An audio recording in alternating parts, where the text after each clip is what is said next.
Okay, hello. Right, let me know how the sound is, by the way, because last time I re-looked back at the VOD and it was all a bit sort of clipping. So I've turned it down a little bit. I'm gonna turn it down a little bit again. Let me know if it's too quiet or anything like that. Hey John. Yeah, so we're going to look at the game from yesterday. I don't know the result, so please no spoilers. The VOD version is Trouble's co-stream, so hopefully she doesn't mind. Because if I get the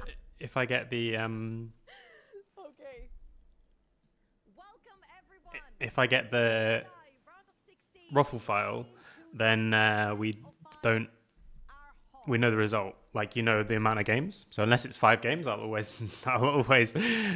be spoiled at least a bit. So if I do it on YouTube, it's like this, but then OTP, you need to pay for VODs. I think, actually, let me just quickly check while the draft is just starting. Let me just quickly check if I can find a way to get OTP VODs without subscribing.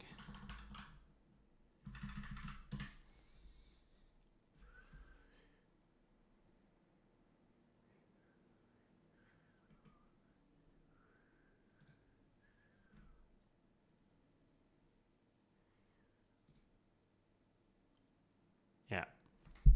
No, unfortunate. Okay, well, we'll do it like this then. So,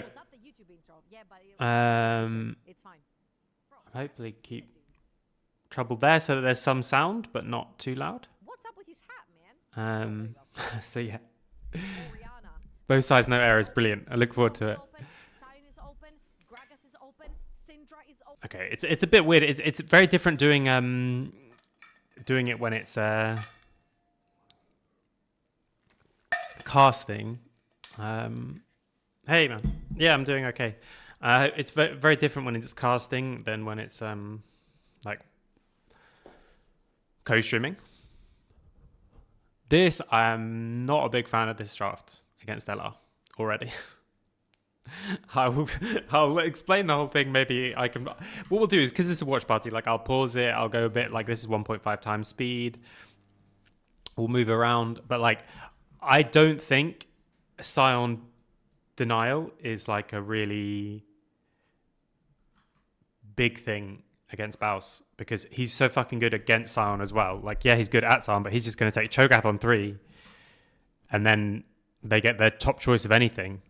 So they could have taken like Wukong Syndra, or they could have taken Wukong Yunara and then Cho'Gath. I'm not so sure about the Syndra, because I don't know. For me, the question would be if they're going to take it away, because they are definitely going to take away Wukong. So if you go Yunara Wukong, and then maybe you get Syndra in a later game. But now we see the Cho'Gath, and I would prefer, like, Baus playing Cho'Gath into Scion is also a very good matchup for him, you know? As in something he's very familiar with. So unless you genuinely believe that Scion is just Giga OP, especially when you're going to give up Yunara for it, I'm not a big fan. I think this mid matchup is good though. VT is obviously insanely good on Akali. I really don't know how to predict this one. I haven't seen enough of the LFL. I know Vitality didn't do anywhere near as well as they should have done, I think, in the LFL.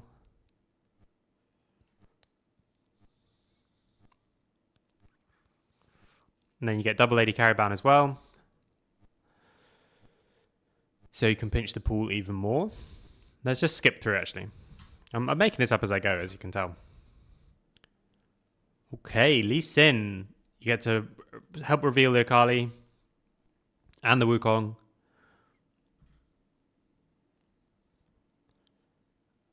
Okay, they did ban Braum, I was going to say. Okay, Smolder. Gives you some strong late game, because otherwise it's going to be a bit tough. I think the extra range is going to be really helpful once you get the rapid fire cannon as well. Okay. So lots of pick from the side of LR. Actually, this is the thing, because we got knocked out pretty soon after Yunara. Yunara was just gig row P for like one patch, and then after that, that was it for all that we saw. So I don't actually know if that's enough damage to like go play front to back, but obviously Scion and Smolder are insane at front to back.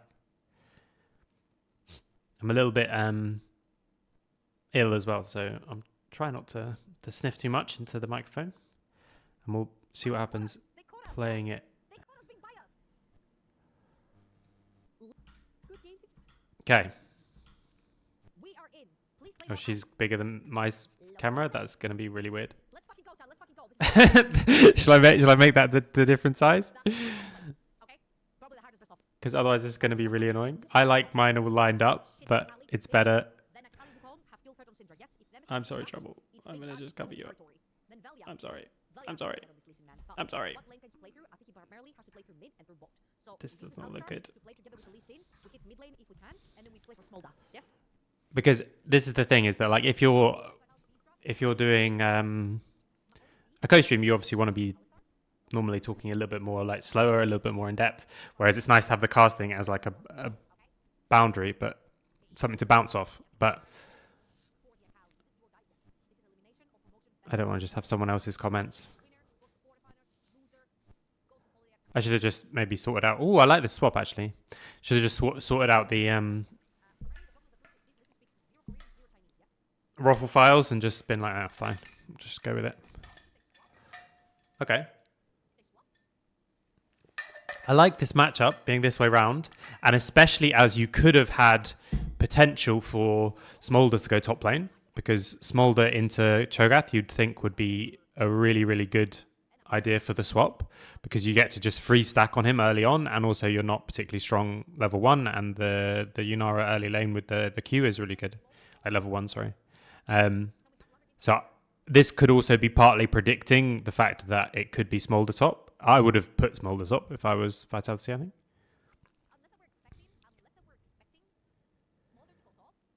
And then,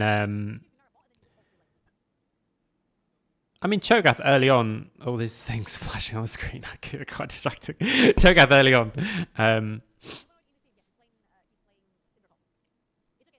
I don't think this is like particularly a good matchup for Cho, right? Early on, when you're just like vulnerable, especially considering Akali would normally be killable. So I think it's mostly predicting the Smolder. Hey, Levidos. I haven't got a way for you guys to both see each other's chat, unfortunately. So everyone feels a bit alone because there's a couple of people on either platform. But it's okay. We'll make do. So invade comes because of all this mid prio. Lee Sin nowadays is a lot more scaling than it used to be. It used to be like you have to get shit done early. I don't like this swap considering. But the problem is that once you make that call, you can't get out of it. So if Smolder was going to go top, this Syndra going top I think is insanely good. But if it's not, then now you need to get out of it. And now the problem is, Smolder's now going to go top. This is really nice from Vitality. This already makes me a little bit worried for the rest of the series.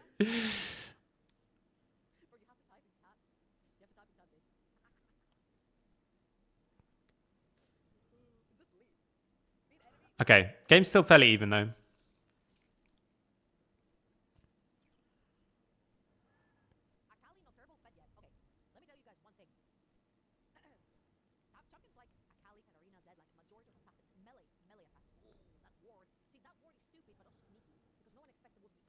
Okay, if they can get a little bit of burst on him, he is killable. If the stun lands, I think he's killable. Reveille did get spotted. They are going to see him start the dragon as well. Maybe Vito's too low for it to make any difference. And with the lane swap, you are giving up the dragon. Hey, Sol.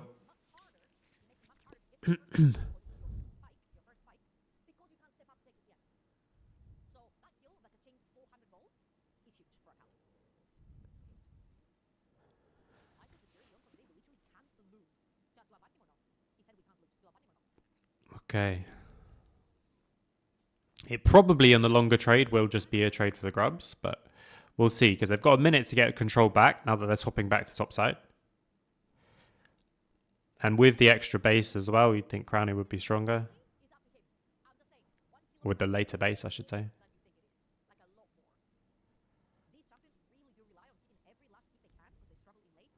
Velia gets to get back to base again, but he might lose red for it. You just got... I think in general, I would probably prefer LR's draft, but it does depend a little bit on how good Yunara is at playing front to back later on, and I don't have that much experience with Yunara. I think first picking Sion is kind of useless, to be quite honest. Like, if Sion and Cho'Gath are up, like, you just take both, you just take either side. So I think giving up 2 prior picks for taking Sion instead of Cho is a bit weird. But I would have actually, it depends. I don't know. See, like, both these teams will have looked at each other more, so they'll have better ideas. So I'm just going to say, like, if this. If VITO actually, if VITO actually could take away the Syndra, and if other people think Syndra is strong and it's not just a Nemesis pick, then I think it's okay. But what I would have preferred is probably Wukong. If you just take Wukong Yunara, and then you can still take Cho on 3. Yeah, but you can't just look at 100% win rate and say, therefore, we can never give it to him. I honestly think his Cho'Gath is just as good. And I think Cho'Gath into Sion is better for the Cho'Gath normally. It's just LCK doesn't play Cho'Gath, so people think it's worse. And then 2v3, they get the kill. It's pretty big.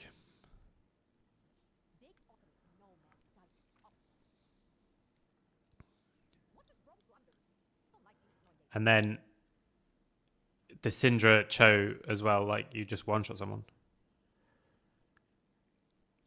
My point is not that Sion is bad, and if you could choose either side of this matchup, probably I would still take the Sion. If I was thinking, like, with Chachi. Obviously, Chachi can play both of them as well. Not everyone can, so if there's people who only play Sion, then maybe you need to take the Sion side of it, I guess. But the point is that it's not a priority pick for me. Like, either side of this matchup is fine. So you spent some draft resources to get it. That's all. Is leasing Hippic decent? I think it's decent. I get the thing with Akali and Wukong as well. I don't. Again, I'm too far behind in the meta. Like, obviously, I'm thinking Pantheon would have been insane, but maybe the Pantheon got nerfed again. I'm assuming since we were playing. This is why this is full watch party mode, because I don't even know the current strength of champs. I just want to enjoy the games.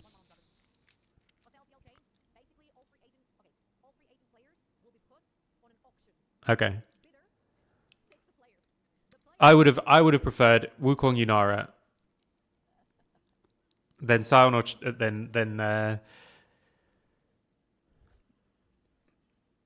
then if you want the Cho, you take Cho on 3, and then you can play with Syndra for other games in the series as well, because he's not going to take it away, but they are going to take away Wukong.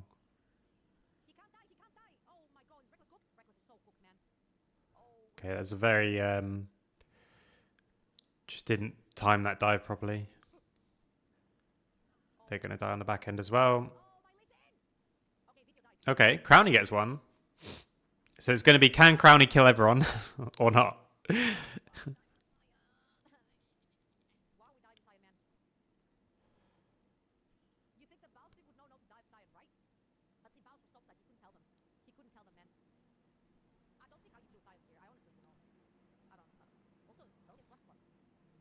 Yeah, I think that's a bit much, that dive.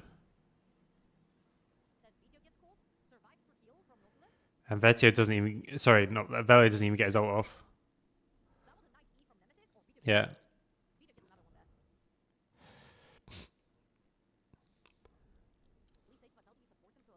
And they just mistimed exactly where Wukong was going to be as well, probably.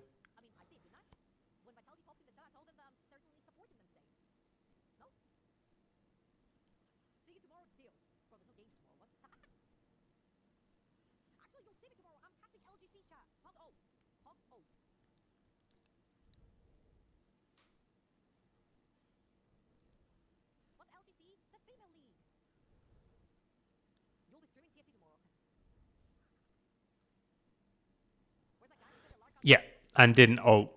He didn't like buffer the ult or get the ult on Akali before Nautilus collapsed as well. So, but the game is still like fairly even. How is it still fairly even? Okay, 20 CS lead in mid lane. It's just one of those 10 CS in jungle, like little leads that you wouldn't expect. So like you can see Bowser's behind because they've ganked him and dove him and stuff, but the people who are not dying are just getting loads of farm because they always do on LR.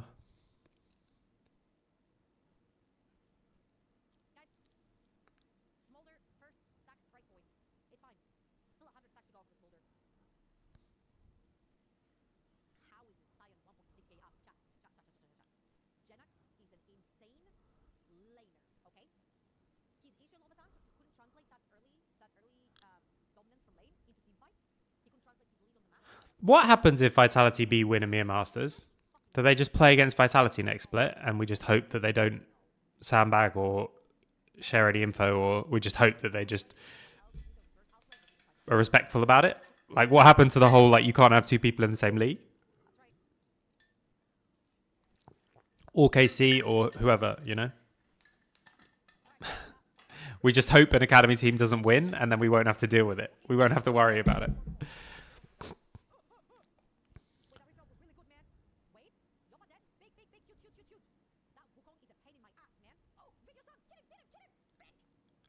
Okay. Wait. I was distracted. How did this fight go so well? So the Herald comes in, but I think Reckless just gets onto Yoppa somehow. He just walks melee range of a bush. No one checks this bush. Stun, combo, one shot. Kick is not very good, but it doesn't matter. It's good enough. They won't be in the same league, it's just the cup. Yeah, but the point is that Riot said that they don't want academy teams playing against main teams ever. And now they might be.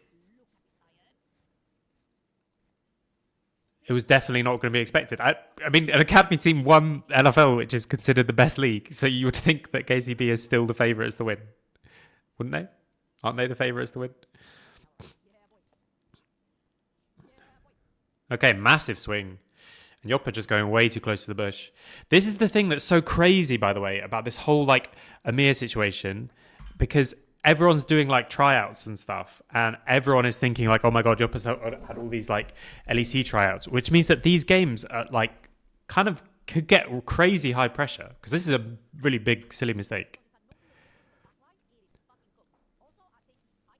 But it doesn't become actually that much about EMEA. It becomes about the like all the other stuff that's going on. If the academy team beat the main team, it would just be hilarious. Yeah, but I just mean like in general. Like let's say it's a cup and KCB are on one side and KC are on the other side. Are they going to share scrim data? Probably, right? Why not? What downside would there be if you're on KC Academy? You want KC to like you. Why would you not share scrim data? So who are they going to scrim? Because if you're on the same side as KCB, like I wouldn't. Sorry, if you're on the same side of KC main team, like normally you scrim the other side of a tournament, right? Like if you're on the top side of the bracket, you scrim the bottom side of the bracket. But if the academy team and the main team are on both different sides of the bracket, then like surely they're going to just give each other info, no?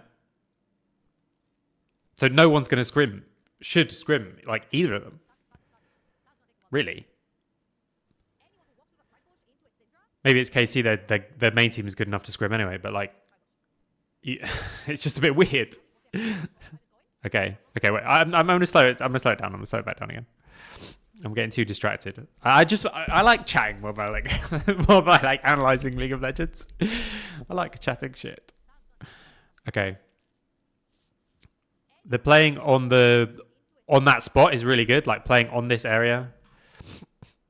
kiting this over to this side allows you to play more onto that area as well. Like people are getting much better with like the Atakan leash range and stuff.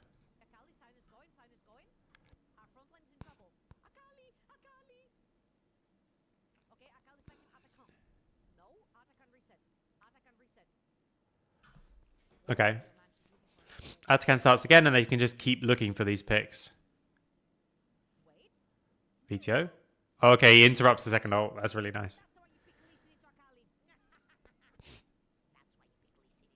Yeah, no, I'm not saying. I'm also not even gonna. I'm not even gonna go into the fact that 2 ERL teams are gonna be in the LEC, and thank God one of them is LR, because every other ERL team will just completely change. So whoever wins this will probably still completely change. You know, like let's say, especially an academy team wins, at least half their roster will change. Like KCB probably are changing like what, 2 or 3 players at least. So again, if they win, you're now going to have a fresh team just play against LEC teams, and should, maybe not, but should just get absolutely smashed.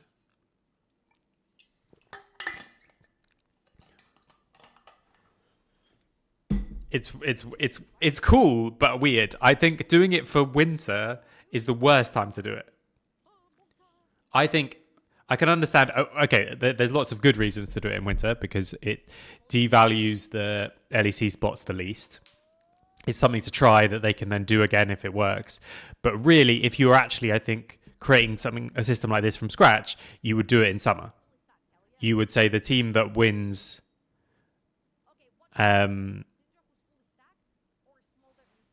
the middle one, Spring EMEA Masters, can go to a big tournament, and the big tournament is just like, okay, top 3 teams of this tournament go to Worlds.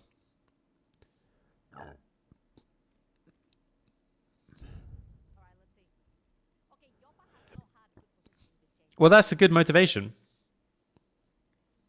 Sorry for YouTube people. Bowser's motivation is to show he's better than everyone else. I mean, that's good. They can't legally without owner's agreement. The whole system has been very weird, I have to say. I mean, they've had opportunities at the end of agreement times, and they've mostly just asked the LEC teams, and obviously always the LEC teams say no, don't put any academy teams, don't put any other teams with us, because if you're SK or whatever, you don't want to get beaten by ERL teams or Giant X. So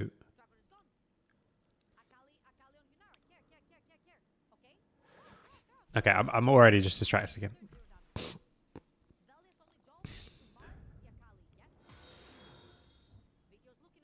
Thanks for the follow. Okay. They get the dragon. Lurok's going in. But they just stay together, and I think Crownie is like really hard to kill. Okay, Yopa gets a kill there.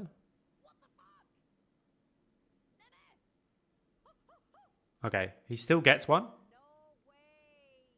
What is going on? Why is this fight so messy? Why is some people running? Why is Crownie running while everyone else is not? He's going to kill them all though, isn't he? No, he's not going to kill them all. He guessed wrong. Okay. This is really, really strange. All of this is... That fight was a very strange fight. But in the end, it's 4 for 3. But I think they cannot be... They don't need to be anywhere near that split. And they were just not only a little bit split, but like fully deciding to go and come back at the same time.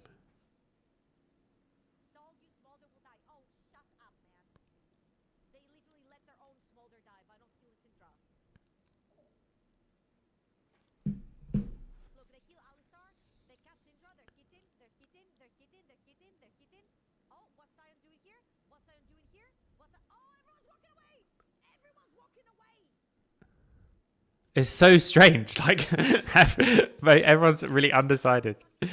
Okay. Anyway, I think the more interesting thing is the other stuff that we can talk about. So, I mean, it's going to be... I think it's going to be hype, though. Team fights only get messier this series. Tragedy.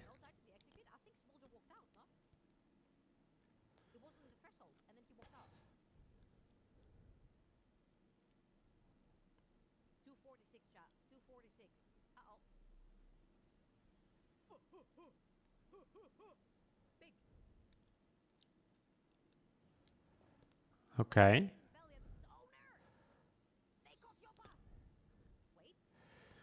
Yeah, I think it's just really hard now. Because that one person's just going to die so fast.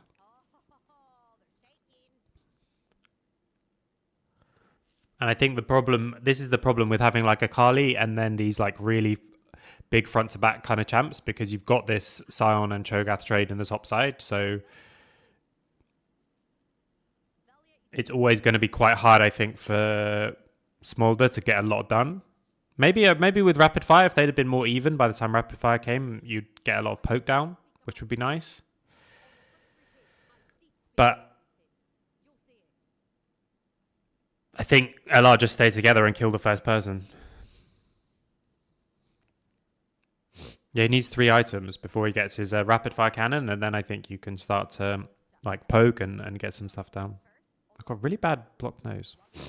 This is making it a little bit difficult to talk. Okay. But now the game should be quite difficult, I think. Anyone gets hit by any CC and I think they die. Maybe not Sion, but even then. Okay, he's got unending now as well, actually. But Nemesis is doing a huge amount of damage. Velia should be able to buy like a lot of time always. A Crownie just so much damage. Well, I can't really breathe through my nose, so I'm not. It's fine.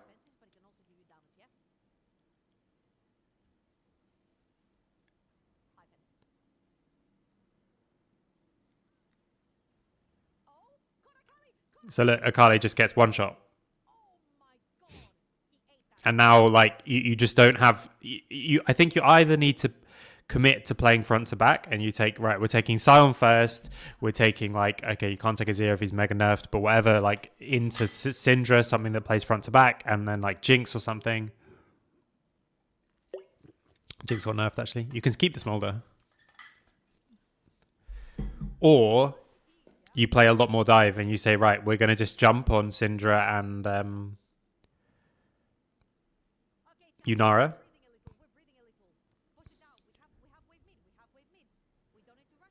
But I think when you're taking first pick Sion, you want to win front to back, probably. And they don't here. So I think it's tough. Like, each one works in isolation, I think. Each part of it. But I would just prefer the LR draft a lot. Next game's draft. It already, like, getting ahead of it. I mean, is this just going to be like a... I kind of thought this series could be one-sided either way. I hope it's not just like 3-0 after this. But we see it so often. Teams just fall apart against LR in playoff games. This is why I said, okay, look, they struggled getting through the Swiss stage, but they're not that. You can't say they're the underdogs against anyone. This team is undefeated, by the way. Akali deal 4 and 6. Exactly, man. Exactly. And Akali now is just never going to be not one-shottable, you know? Like, it doesn't... There's no point in the game where she becomes... where it's like, okay, now she can live against Cho'Gath. Like, Cho'Gath gets more tanky and more one-shotting. No, I mean, they're just really good. And that matters more in, like, bigger games. They also, obviously, are very good in the big games. And they do have a slight problem of not taking best of ones all too seriously.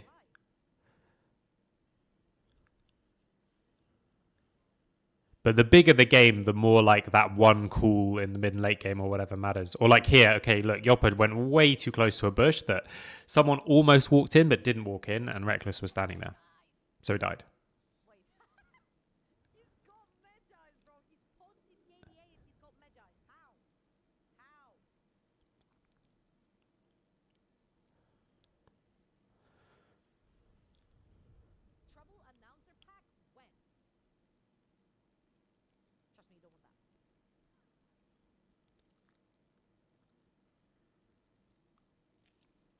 So who knows? But it is always hard. Okay. This is 10k gold lead. I'm going to speed up. Because I assume this one is not turned around. Because anyone like that, anyone goes forward, they just die. Mouse has got 16 stacks.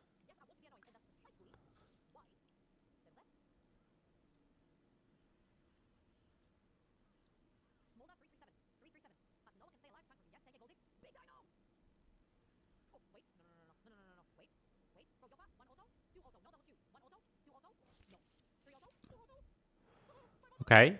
Yuppa gets a couple there.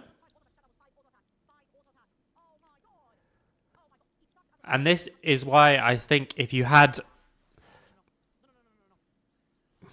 were more like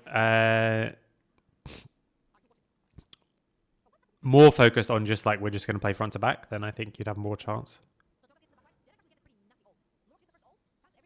Because Akali's like not really doing anything, right? She just goes in and dies. She just walks in and dies.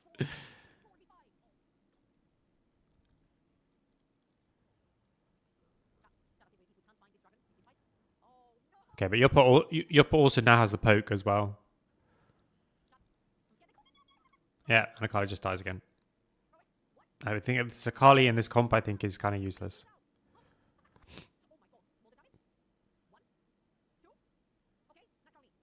Yeah. Yeah. Okay. Okay, game 1 done. Game 2.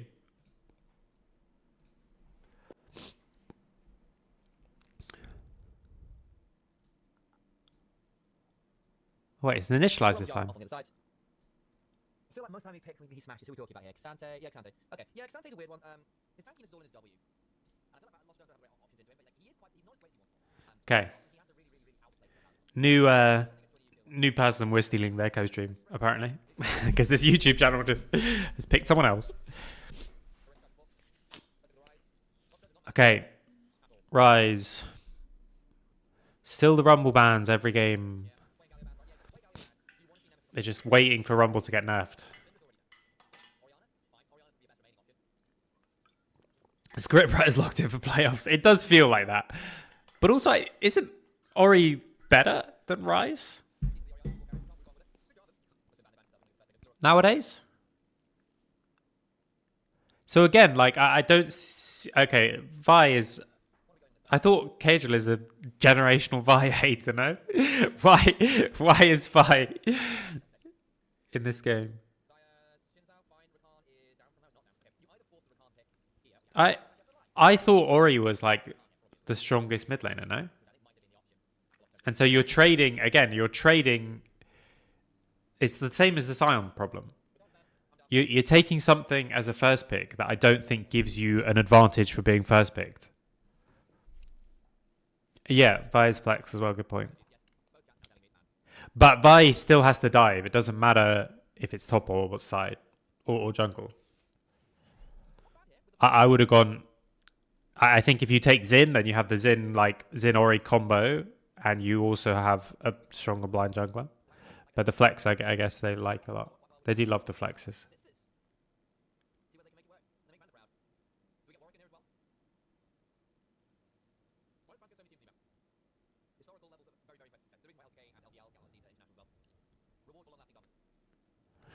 No, it's a good point. I've forgotten.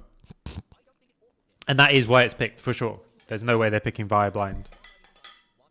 They're picking it flex. Yeah, I also thought the Ori matchup into Rise is good, isn't it? I know often it's traded, but normally it feels like it's traded the other way, where like they get Ori and you get Rise plus first choice of something else. Whereas this time it's the other way around. You get first choice of something else and... Okay, is this double flex or is Gragas just going top? Triple flex. Going support. This is annoying for... And now you take Jax on... You take Jax on 5 and then it's Gragas, support, Vi jungle and Jax top lane. Okay. Orio's nerf this patch, okay. Okay. So, what do we think all around? Having Vi means that Zaya is always going to be good.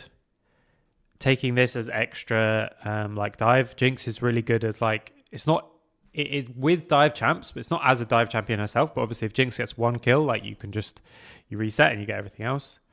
I don't mind the Jinx here. I don't like the Vi here because yes, it's a flex, but you still know what's coming. You know, like you still have to play Vi diving. It's either top lane or jungle, but still. Then this blind with Yorick up, I would have.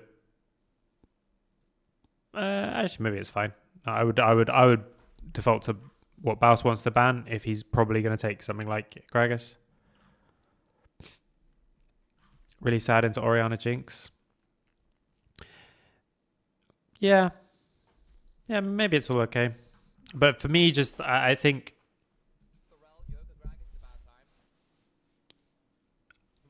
it's just not what we would do, so it's hard to say. Because I don't know how much you value that flex and like how often it actually flexes into top side with the Vi is a top lane. Because if you're going to blind something on 4 and not hold the flex, then it tells me that it's just the Vi jungle. And I guess it's good into Ryze as well, right? Because he's quite short range and every time you go, he can be...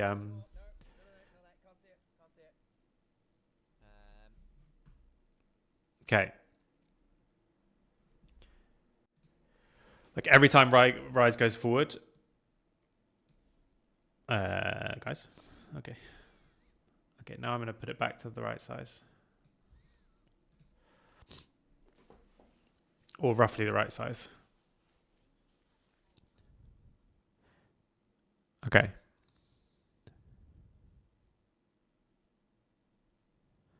So...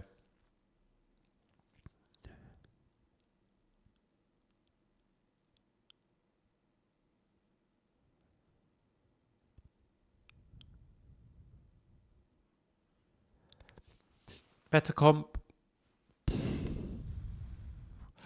For me, again, the thing that I'm not such a big fan of this maybe they just play like 1-3-1, right? They play with Ryze on one side and Yorick on the other side. But I don't think the Blitzcrank, I'm not super sure what the Blitzcrank is doing here. Like as in the later stage of the game, I'm trying to think like what does Blitzcrank do that you would really want from your support, but there's also it's not like with the Maokai or something like to play for picks or something like that. So for me, it's a little strange.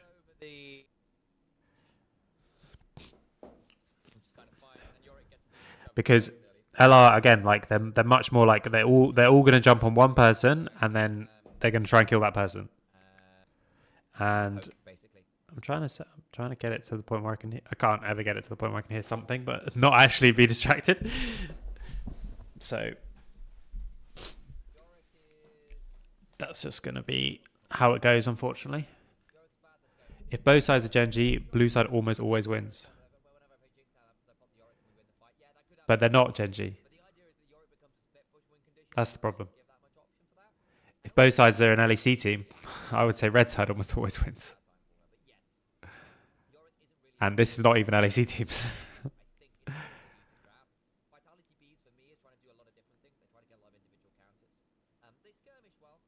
But would Genji take Blitzcrank here?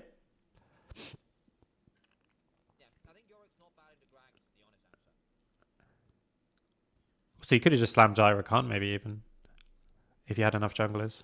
I didn't see actually. I can't remember if Rakan was banned. Oh, that's a silly mistake. I think he just mistimed how long the hook was on cooldown.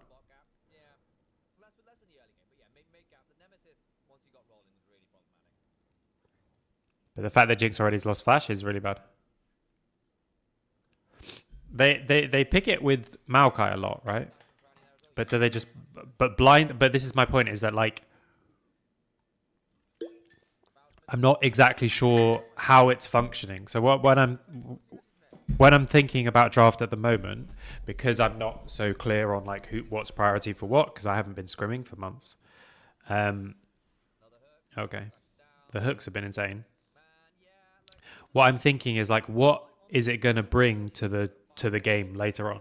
So Blitzcrank can get you picks, and it can create a lot of pressure. Like if you've got pressure over an area, Blitzcrank is really scary.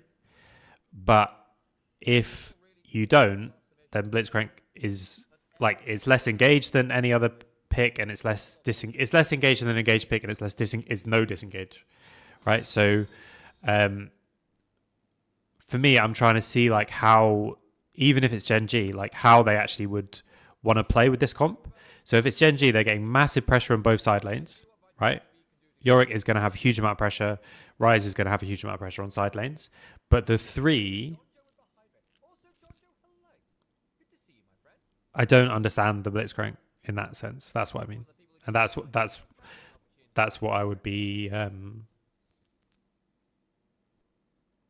That's what I would think about this draft, especially as it was blind as well, right?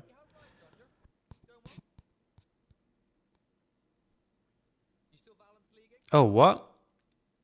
For game 1, Vitality B thought they were red side. Had 2 minutes to change draft. Oh, God.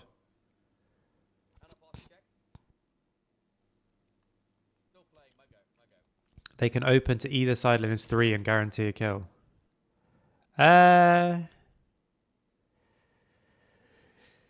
Yeah, but couldn't they do that with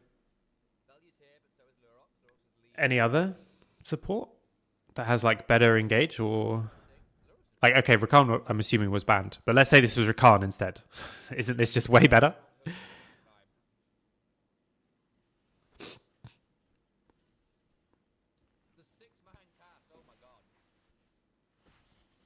Because if Blitzcrank, like, unless Blitzcrank hits hooks, he's just going to be worse than like almost anyone else.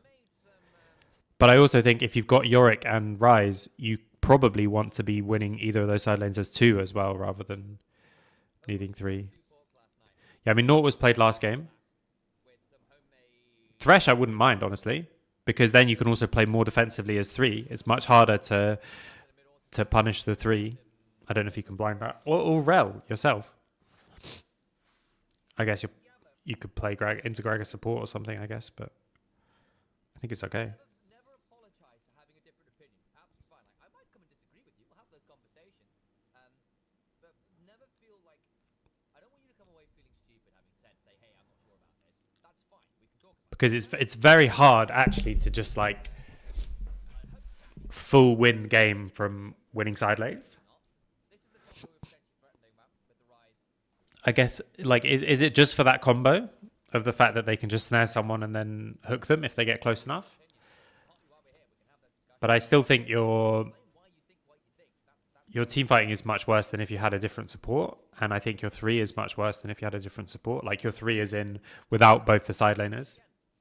And so LR are going to group and run at someone, and Vitality have to have gotten more from the sides before they lose stuff in the group, right? And of course, nowadays, it's not so much like they're going to lose mid tower and they have to take side towers. Like, it's not solo queue. But you're going to lose a lot of space as a group, and you have to get a lot of space as the 2 side laners. And I could be wrong. Maybe I will absolutely eat my words. We didn't play much Blitzcrank, so I don't know that much about it. But like, for me, I would have it with, if you take it with like Maokai or something, then you have that long range pick. But also if you take it when you are, oh, that's annoying. Yeah. I don't know. Maybe I'm wrong. And also, he's absolutely smurfed the lane, by the way. Like, this already is way better than Blitzcrank would be, I think, normally expected to go. Like, forcing Jinx Flash. It didn't quite get a kill, but like almost getting kills, like winning lanes and that kind of thing. Nemesis is just extremely frustrated. Yeah. I guess when you have no flash, you're always in danger of this combo. But it's just a lane phase thing. Like, maybe you can, but winning the game from that is like Akali last game, right? Okay, Akali is good into Syndra in isolation. You can press a Syndra a lot, and you can also press a Syndra on the side lane as well.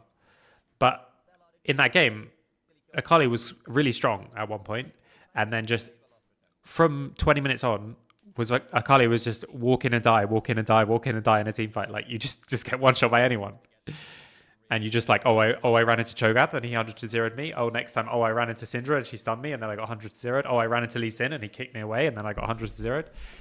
Like, this is what I mean. No, but this is what I mean. Like, it's good in the isolation or the lane, and then it fell into nothing. And I feel like this could be the same thing. Like, okay, there's a lot of pressure with Ryze and Blitzcrank, and that is actually quite an annoying combo. And anytime you don't have flash, it's quite annoying. But you know what LR is going to do. They're going to run at you and try and jump on one person, just like this. And now they're going to get this first kill, but on the back end, it's a nice shockwave. Oh, Crowny! Did he just flash into the Sinnoh?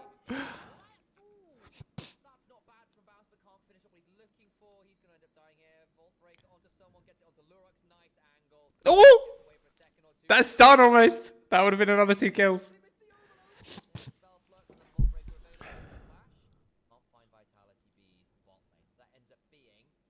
That is absolute mad behavior to flash forward into that Sinnoh to try and get the kill. But how fucking cool would it be if he'd have killed him and then just got the reset and killed everyone? That would have just been next level.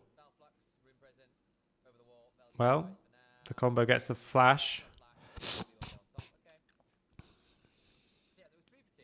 But I think this becomes easier and easier for LR to just do this exact same thing. And you know that they wanted to do this. And you even took Xayah because they wanted to do this.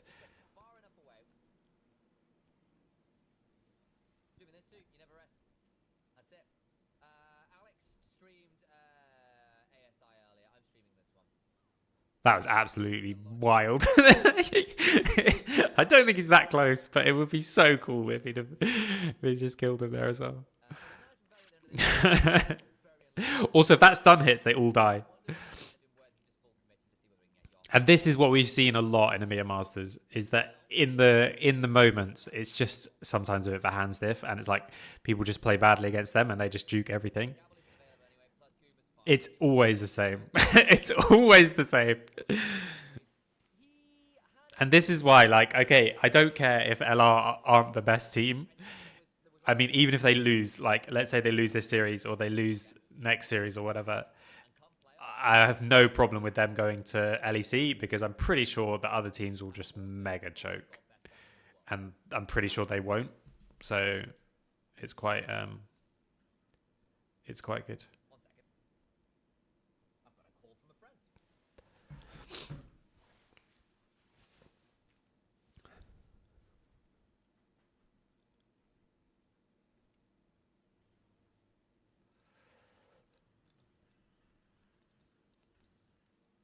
Okay. This matchup is a bit of a problem. And this is what I was thinking with the flex, is that if it was like fully flexing, you probably just keep it, but maybe you just want you to find with the matchup.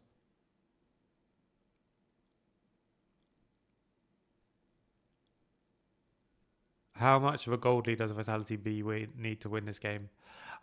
I think it depends. It's so hard to say because, again, like the example people used earlier, like the Gen G one, I think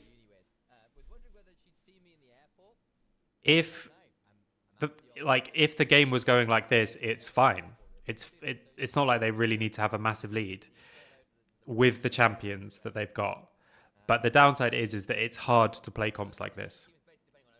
Playing through sides is always hard.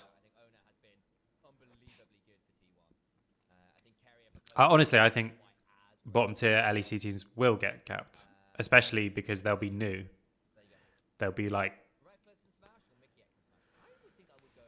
a bunch of new players. So like SK and all those kind of teams, I think, would be very worried, and Na'Vi and stuff like that. And they should be worried. And like, I do sort of feel bad for them, I guess, that people are having their slots devalued and all those kind of things. But also, I think we need to be done with it.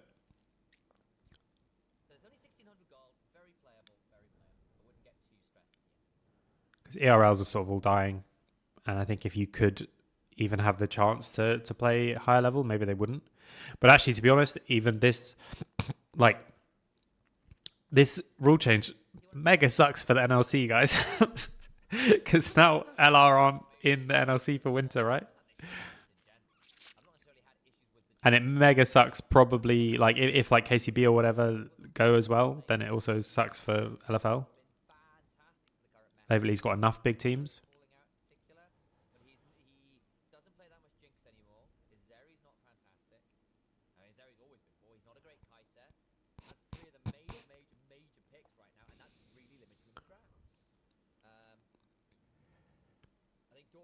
So they rush through mid, Hook misses, but there was that chance at least.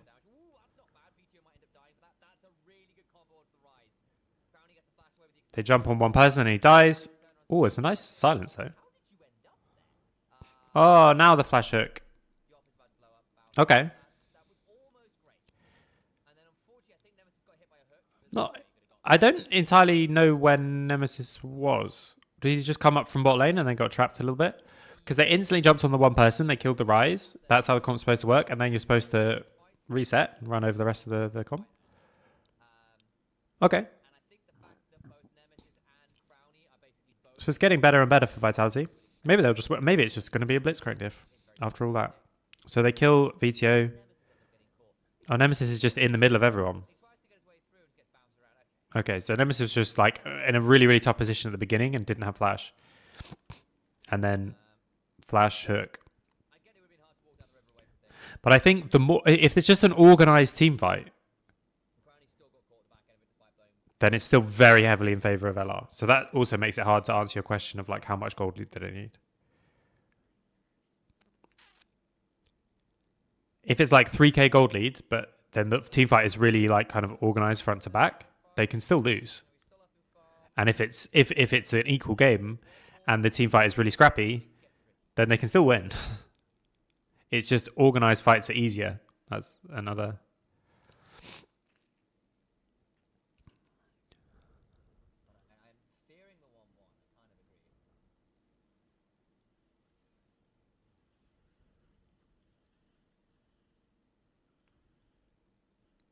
Yeah. And you should, like we said, you should be able to get vision and tempo on both sides through all of this game. Oh my god, they stole it. Is someone going to take the thing and just to pick it up? You fly over the top and you pick it up? Yeah. He's going to die for it, but it's fun. Surely he's going to die for it, guys. Oh, he's going to use it to get out. No! Oh my god. Okay, Reckless is dying. And they get a tower. Failure. Okay, the teleport comes in. It's taking a lot of time, but they are going to trade tower for kill. Nemesis is in trouble, though. Okay, I think Reckless is enough to cover. But this is going really crazy, and this is... Okay, it's very good to make that play, but it's also makes the game quite crazy.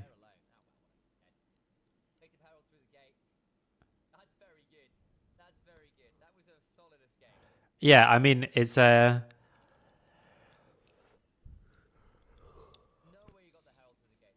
It is going to be fairly high pressure, but at least you're in the LEC for the rest of the year as well, right?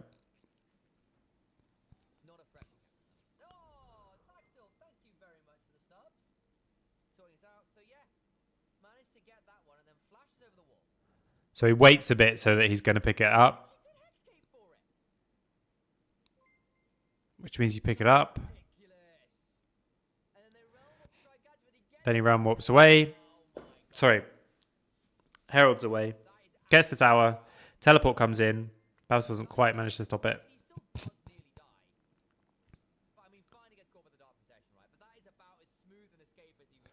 But during all this, Reckless gets pressured away from mid lane, and they lose mid tower and die.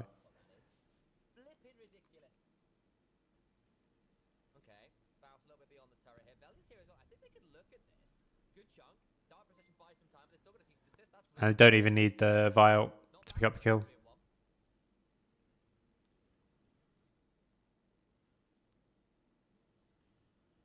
Hexgate drive-by, baby. Okay. But they're losing on the other side because they are losing always on sides. They're losing push in both sides. So if he can get Yopper, that's really big, but I don't think he can. That's kind of all right. Oh, Crowley misses the... Nice idea with the jumpers. Flash forced. TP for Flash is basically the end of it right there. Lurix blows Flash, Faust blows TP.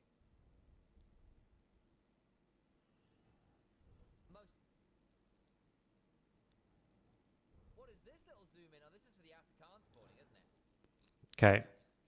Oh, look at that. Observer's having fun with that one.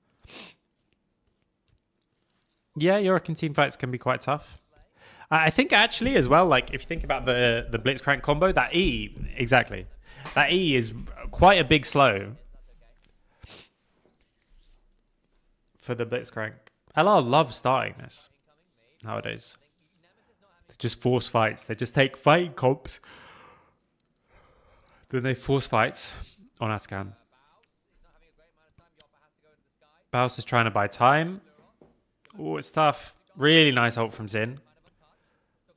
Reckless is dead. Yeah. That's 2 dragons. That's maybe Atakan as well.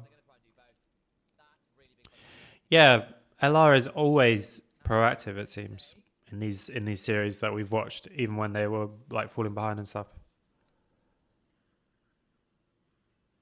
But it's a really nice response. Vitality.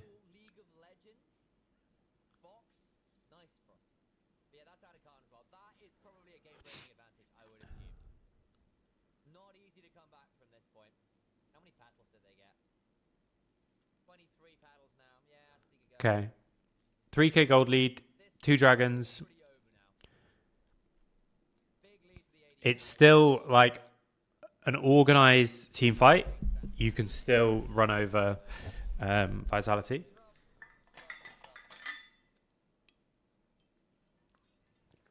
No, I think the Vitality comp is much harder to play personally.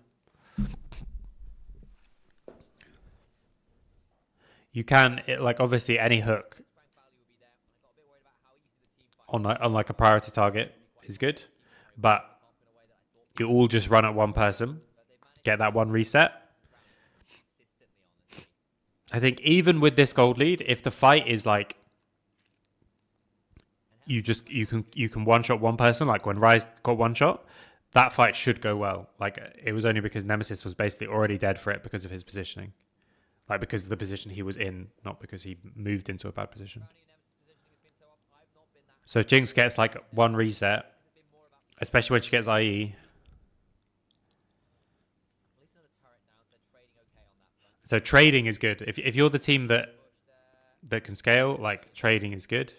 But it's not like it's not like Vitality's scaling is bad. That's why I think it's always a little bit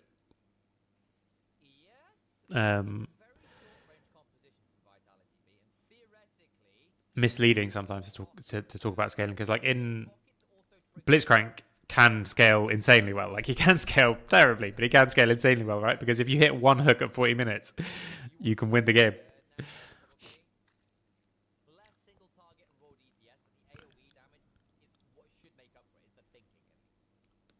I mean, there's no super easy target, but you have enough disruption and engage to kill someone. Because it's not just Vial. There's also Rel. There's also Gragas. And if that first person dies, then the rest of the back end of the fight should be good as well.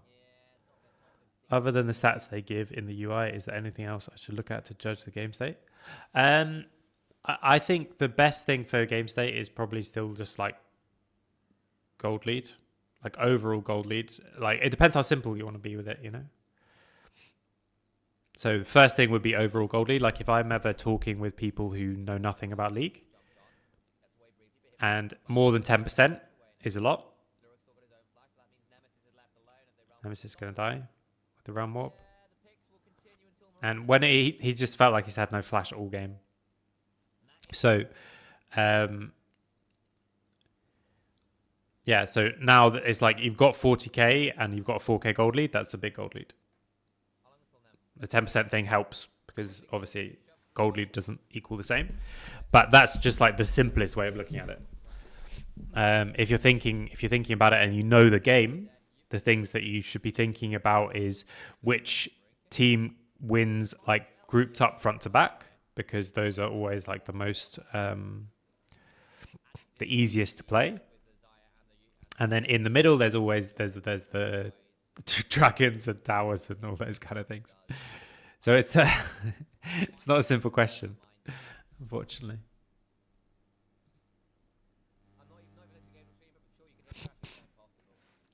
Any thoughts on the Winter 2026 leaked format? Yeah, we talked about it already. I think I don't know what's going to happen if an academy team wins EMEA Masters. I think it's weird that, well, it's not weird. It's not ideal just from a format point of view that it's winter, because it's going to be new LEC teams, yeah, but also potentially entirely new ERL team. So it's actually really good, I think, that it's LR, because they're probably going to stay the same. So that's very useful. Because let's say a team wins and then 4 of their players go, or all 5, then it's like, what? You're now just basically going into 2026, basically recruiting players with the massive advantage of being able to tell those players you're going to play against LEC teams. So maybe your entire year is much... Well, your entire year definitely is very different, but it's like if you're an ERL team and you get to say, right, yeah, we're going to pay you the same as that other team, but we've already got our slot in the LEC for a split. Like, does that mean you just get to pick any players? Or actually, might there be players who see that might be really bad and not go for it? Because, for example, really nice. See, that's where Blitzcrank is the most insane scaling support in the game. and then if you hit no hooks, he's the worst scaling support in the game. Because there, for example, when the LFL got really, really stacked, there were players who also went on to do really good things, but there were players who like refused, who were gonna sign with us and refused to because basically got scared because of how many good players were joining. So there's probably going to be people who are actually don't want to do a split in the LEC, because LEC teams and most head of LoL type people have shown... Okay. I'm getting distracted, so I'm going to pause this. Have shown to be stupid enough that if you perform badly in winter in one split when you're on your ERL team, that you might actually never get a shot in the LEC, because people would say, well, we saw him against LEC level players and they weren't good enough. Like we've seen, like Chekolad got one split. So like he got one split on a kind of bad team. So, and he hasn't had a shot since. So maybe actually there'll be players who do the reverse, and it's actually not an advantage, it's a disadvantage if you have that LEC spot and you're not joining an ERL team. So the whole thing is just really crazy and kind of messed up. And I don't know what happens to ERLs in winter. Like NLC just won't exist because it will go back to having 100 viewers, and LFL already has like game ward quitting and stuff like that. So are they going to go to like an 8-team league and then someone joins or whatever? Like it's really weird. So all that being said, I love it. Like I love having the chance of ERL teams to play against LEC teams, because the scene is so unbelievably stale, and there's people who have been running these LEC teams unbelievably badly for a long, long time. And they're like, they've been doing it for 6 years and they've been doing it terribly and they're not getting better, but there's no competition for their spots in the same way that there's competitions for coaches and competition for players, because the teams never change and the teams themselves, for some reason, don't know that this is even a role that is being done badly, to be honest. I mean, it's absolutely terrible. like, but this is the thing, is that like it messes up everything, honestly. Like, this is not because now you're also in this situation where like I won't say any names or anything, but like I was talking to people who were talking about a coach who's had an LEC, a year in the LEC, and they were saying like as if that's like a really big achievement, and it can be, but probably it's not, to be quite honest, because if you joined the LEC because you went through an LEC org's coach recruitment process, most LEC coach recruitment processes are terrible. So they could end up with a great coach, they could end up with a terrible coach. And if you've then been replaced after a year, probably they thought, okay, actually this person is not very good. So you then go from there often to a very top level ERL team, and then you get good results because you're on a top ERL team. And it's like, there's been LEC tryouts that I've heard where it was 1 day of scrims. That's how they tried out their head coach, who then got a 2-year contract or something like that. That is absolutely fucking mental. And yet that's what they did. And then that coach now is like, is able to say like you're in the LEC, but even though they got replaced, they almost replaced them every split and did replace them after a year or whatever. Like, we're so bad at recruiting coaches, guys. We're so bad. And so having the ability to change teams at the top level would help this problem. Yeah, I mean, if you got replaced as soon as possible, that's like the worst review you could ever have, you would think. But that's not what happens. The person who comes from the LEC team gets the best job, probably, because they've got LEC experience. But they got their job potentially, well, probably by a worse application process than most ERLs. I would say on average, LEC teams have worse coach recruitment processes than ERLs, because why would they have better? And there's less competition in LEC for like how well an org is run. So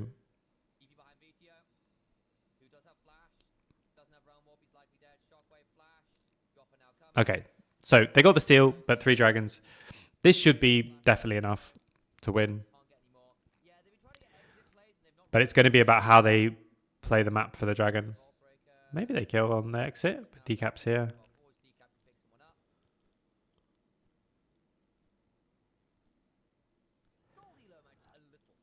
I think actually I think if you do have caps or inspired or Chovy, well, maybe not inspired, but caps or Chovy, like you do just succeed as well. Most teams, the team with the best players wins. And so if you're recruiting coaches, for example, knowing someone won is like, sure, you know? No, I'm just saying, like, in general, it's not like you could have already known that. Like, Inspired has just got better and better and better. I think he's really fucking good. But supposedly he was difficult to work with and all those kind of things. And he wasn't like, Caps was unbelievably good from the first time he played. Whereas Inspired took a bit more time. But, I mean, look at that, to be honest. Like, look at what happened with Rogue. Look at how Rogue was run for years and years and years. They took a team that was like one of the best and they gradually made them worse and worse and worse and worse. And then it started being about, oh, they're spending no money. It's like, no, it was just run horribly. Or like SK, apparently I saw an interview with one of their players who said like they didn't have money for an assistant coach. That's bollocks. That's not true. There's no way that that's true. That's just the excuse that they said. If you're spending such that you have no money for an assistant coach, you also have to then balance what happens if we got a coach for half the money and got 2. You can't tell me that there wouldn't be ERL coaches who actually are good enough for LEC who would also do an LEC job on quite a low salary or like very low salary. I was in the LEC and I was being paid less than a lot of coaches got paid in ERLs.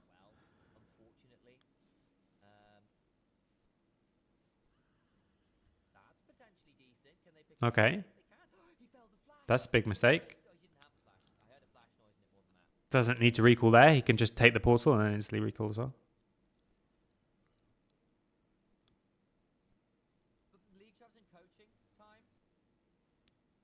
I mean, he played in Turkey before, right? Like,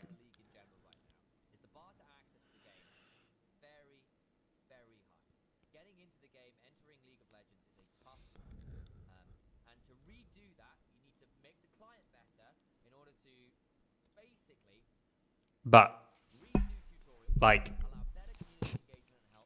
if you are a coach who was lucky enough to go on G2 early on, for example, then you can stack up some titles regardless of how good a coach you are. And this is the thing. Okay. Gets the smite steal again as well. Did they get that first kill? Like, this is the thing. This is the thing. Okay, right. So they're TPing in. Baz going to buy a huge amount of time here, I think. Flashes away. Gets his W down. Gets his ult. Yoppa gets half HP. Nice blast plant as well. And it's just not super easy. So they get the, like... Lurox dies. This flash in is really bad from Lurox. He's just dead while Baus is just buying some time. And then Jinx has that first kill. And Blitzcrank hooks someone but doesn't do anything. And now, like, this comp is just so much easier to play. And this is the thing, you make that one mistake. Yeah, he just, why is he just flashing in?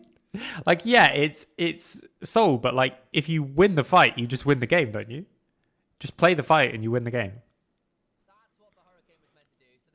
You just take the 50-50.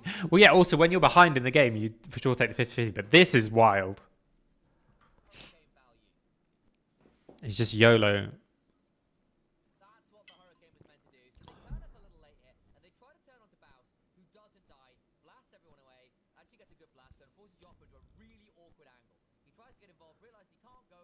But this, and now I think you're done. Like, leave.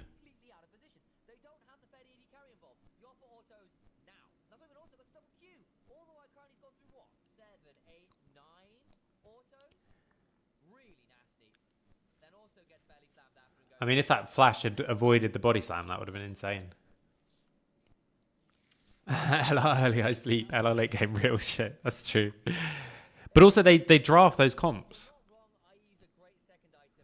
And now gold is even. And LR have a much easier comp to play.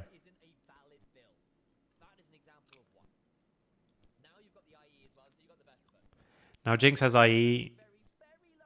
And if someone dies, Jinx will run over the rest of the fight, probably.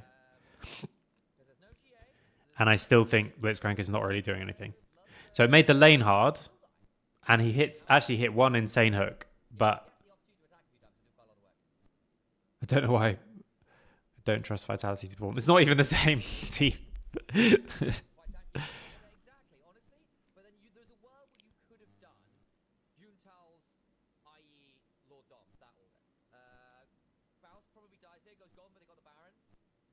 Okay, Baus just buys time and they get Baron.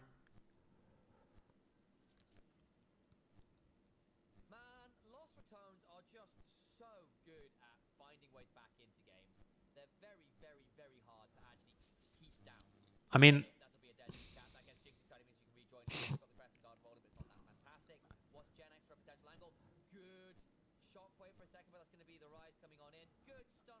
okay. It's just so hard to, like, it's hard to play these.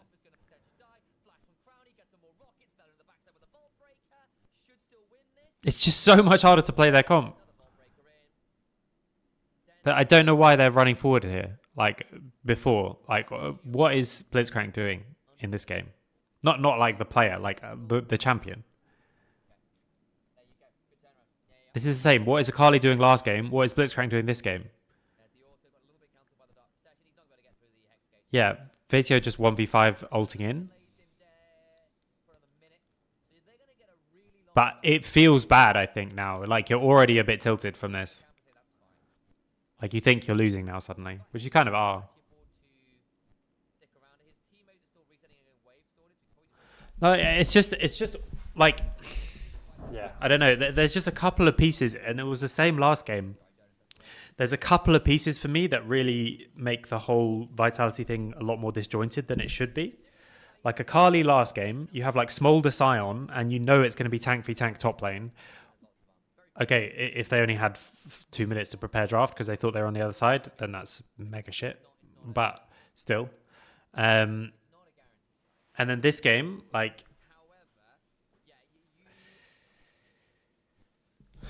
I mean, you've got these two really strong side laners.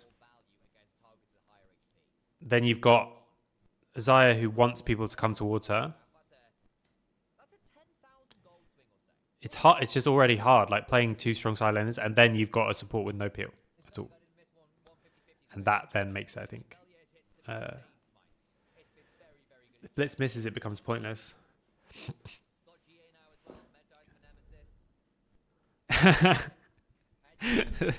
So I'm just reading out the YouTube comment because I love it. I find it funny how walk in and dies happens at every skill level. That's so true, actually. It doesn't matter if it's iron or like sometimes in a world's final. Like walk in and dies just occasionally takes over anyone. Like, oh, I'm just going to do this anyway.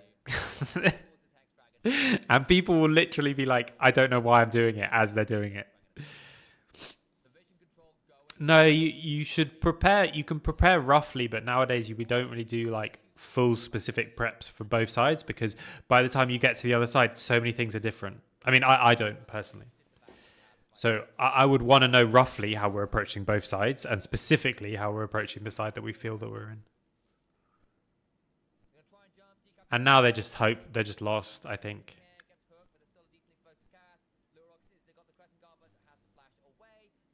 And yeah, like, okay, so here, like by the time you're getting to this stage where you're just having to contest this by just running up as 5, I think it's done. You can't contest this anymore, like because of the kind of comp you are. And Baus just buys so much time, even though he's like.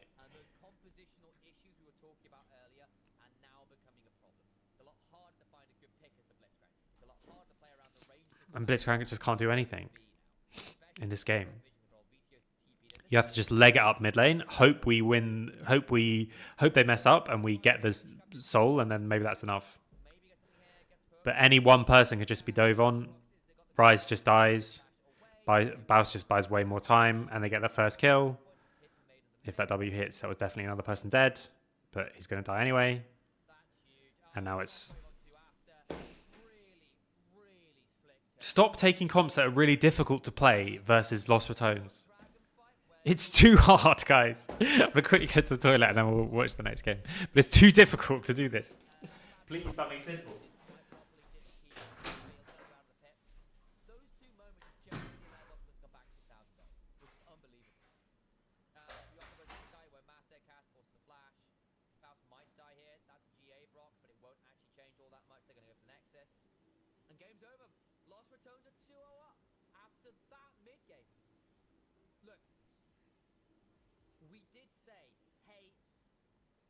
Some decent counter picks here in the draft, like Yorick into the Gragas blind. Haha, I see the thought.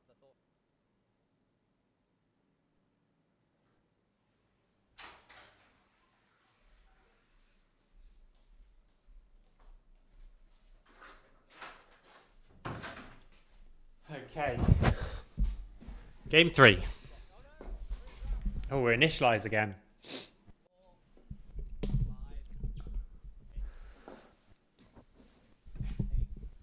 I feel like LR comps are heavily geared towards team fighting. Yeah. Your best bet is to pummel them early. Yeah, maybe. Maybe. I think it's difficult to close out games against them if you have a difficult comp, though. For me, I think you can win early, but you can't have a comp that doesn't quite make sense. Have a bath bag ready. Oh, God.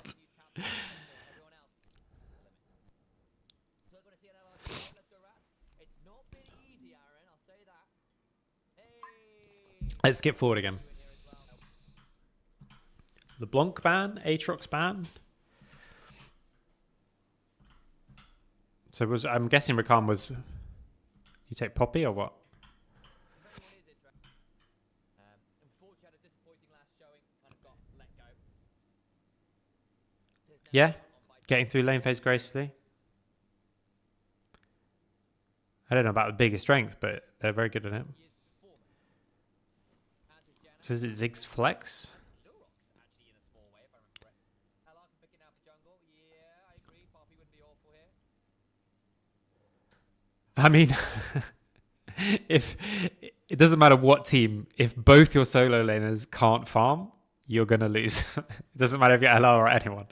Like if you're that far behind, like Hell, if Velia's feeling it. Yana. okay. Yana and Kiana's a great pairing. Very easy to jump on. On a side note, I feel like LT. I mean, I think after the first split, Velia would have got loads of LEC offers because people are not that. Okay, so do the Z jungle. They're not that deep. Their scouting is not that good. They're not that organized. So LEC teams just see the team that won. The team that won EMEA Masters has a rookie jungler. Boom, they would have won him. Very, very annoying for the Ziggs to deal with. I think even before Navi even joined, I think he would have got stuff from a bunch of teams. Because again, I have no respect for like I do think he's good enough, but I also think like it's a bit silly. But it doesn't matter if it's Value or whoever. Like rookie wins EMEA Masters, he gets LEC offers, and then if he doesn't do well in that one split in LEC, he gets kicked. That's how we roll. Vitality B are going for the one-shot combo with their comp right now. Sejuani up into Jinx, into Ziggs up, the Mega Inferno bomb, into public execution. Whoever gets hit by that will die. It's a very squishy comp from Lost Jones right now. Anyone gets hit by that, and that CC chain, you will die. Okay. It will be over. I like this Ambessa. Let me skip forward again. He was great if you can get him to 20 minutes, and then he would hard carry a game. Oh, Zeri mid is this kind of a big thing at the time. support and Mumu then? He was a very, very good man. There's some magic damage so far. And not very flexible. Merc treads are a bit strong, guys. Straight up a Mumu pick, by the way. What AD mid laner did you take? This is actually really good counter into Civic. This is why they're doing it. Hover, bloody hell. So, Okay. Bandage Toss 1 lands, you spell shield it. Bandage Toss 2 cannot be spell shielded. Same deal with the ult. So if you That's a good point from Initialize. there, So you have two Qs, which means that you can't spell shield both as Sivir. see by the second bit of CC. And the first one, you still travel to them. So you're still next to them. YZ, AoE CC chain is set up for just a fast tempo clearing jungler. melee synergy there too as well. I guess you just outpace the Sejuani a lot. Very nasty wombo. I think if you get a big carry mid laner now, assuming BT And you can put a lot of threat and pressure already onto Ziggs. to basically say if you can't land the damn skill So this is what I mean. Like if LR have a champ that's like a Kali or something that wants to be like dancing around the edge of the fights, they also have the Z as well, and they also have the Rakan as well. two things with the Mumu. One, you are very Whereas when it's a Kali, it's just a Kali by herself, and then good luck. very skill shot reliant. And two, unlike a lot of And now you have to force either you play Ziggs mid you or you play. you don't really get a way out and you're not that tanky. What do you play? Trist maybe A little bit mid lane. more Lucian. It is the Lucian because you just trapped yourself in so much AP damage with this blind pick Ziggs. and like compared to like When Sivir is up, I think you could have just gone Sivir. ult, the owner with the W, Yeah, Jungle Z is like just ridiculously fast tempo clear. champions also have ways that Lord was can look away, Rel can mount back up or crash back down again, Alistair can headbutt and run away. Like, you've got lots of tools. A Mumu is one thing and that is CC. It's great CC, but that's all you bring. And it is also, as we said, very, very binary. Either you hit the damn thing and you're in forever, or you don't hit it and you kind of awkwardly start waddling away having a bad time. It's a bold draft, but I hate Vitality being where you're at. Okay. They're looking. Is that switching? That's not switch. That's your Lucian mid. That's Lucian mid. Well, strange. Strange one. You have a lot of... You do have a lot more go buttons this time. I thought it was going to be Tristana, but I guess when you see the pick as well, like you would just say like whatever matchup you like. So he must like this more than Trist or Yone. Yone with the melee champ as well would be nice. And then you play it really heavily on two sides, and your Ziggs just clears in mid, and then you have a nice. I like Yone. I don't know if it's just too nerfed. Don't judge him just by this slightly more consumed. He is genuinely really good, and he's been good for a number of years. He used to be paired with a guy called Cox as well, which was a great duo, sort of NLC to NLC Div 2. He's been on a really good journey. I think he could definitely look to maybe make a jump to LEC over the off seasons. Okay. Meanwhile, the Zigzag combo, yeah. Triss is hard versus Aurora. Yeah, I mean it would just be VTO's choice at this stage. Like he sees everything, so you've got to take something AD. Like, what's your choice? Shreds magic resist with his passive. I would have said Yone would be really nice, and maybe the lane sucks, but you then have melee champ with Sejuani as well, and you have two really strong side laners, and this time you would have huge amount of engage from Sej and Amumu, and loads of wave clear. Summer version of Den Boxner, yeah. Oh, he does play Yone, right? VTO? I feel like I've seen him play Yone. Maybe not recently. Maybe he doesn't anymore, but he used to. Very flexible, great team fighter. Maybe it's just too nerfed. I don't know. Mechanically fantastic. And But also, like, if you're 0-2 down, you can't. You just. I would personally. I would just let them play it, whatever they want to play. Probably, just whatever AD champ you want to play in this game. So if he says Lucian, sure, we'd just do Lucian.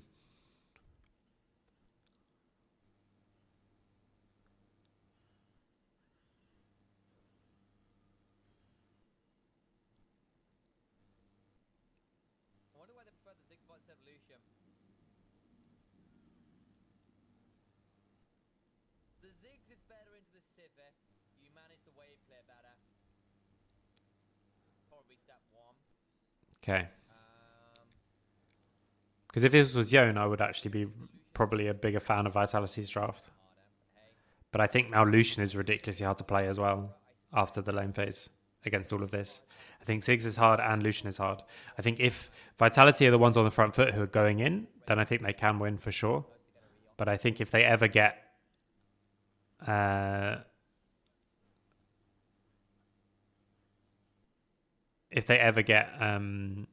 like if they're ever on the back foot, it's really, really hard. And they've got I think. fantasy options. They've got the fighter and the wizard. They've got D&D party down here.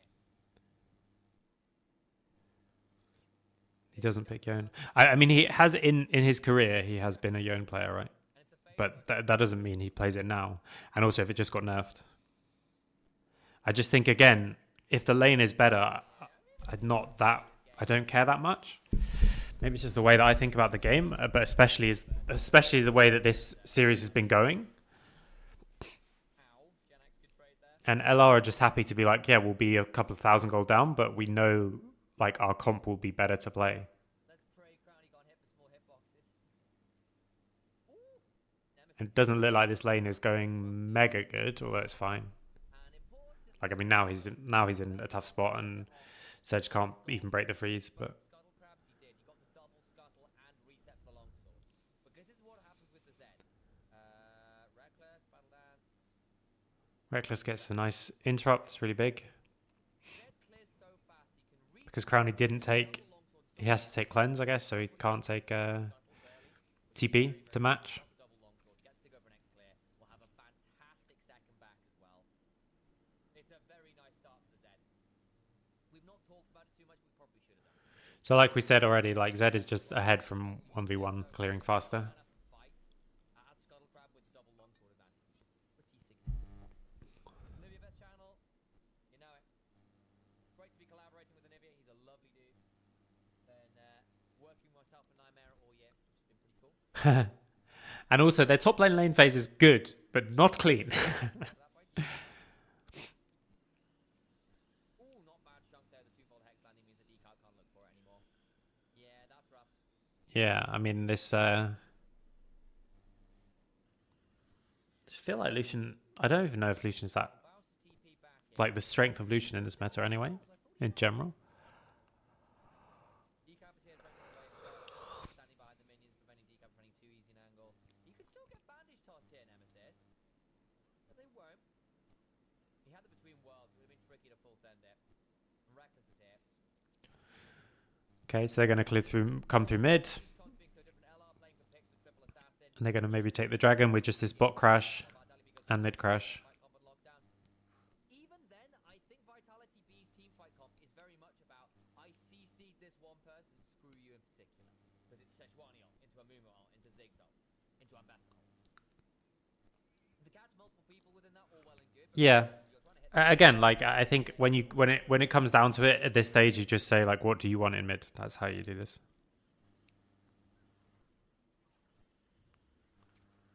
Just looking at his Gen X, the rest just don't know how to play Team Fast Vision. I think Gen X has actually played a pretty good series, I agree. The Yorick was really problematic. Game 1, his Scion was one of the few winning points on the map. I actually think Gen X has largely been a better player than Baus. The early stages of the game. You're going to be even more disgusting when you see Lucian's build. The Cho'Gath and the Gragas mid-game. Wait, it's not lethality or something, is it? Okay, Q1 misses. Okay, that Q was absolutely terrible. Zed in danger now. Won't get too much more CC. The Guardian bot comes on through. So they just get the dragon just for the tempo, basically. It's a pretty nice secure. Big tempo on the jungler as well. Baus going to get a proxy and then base. Because you want to get your pass. Baus is the best top laner in ERLs if he doesn't die in the first 2 full clears. I thought you were going to say the other way. If he does die in the first 2 full clears, that's when he's locked in. Isn't Lucian just crit builds now? I don't know.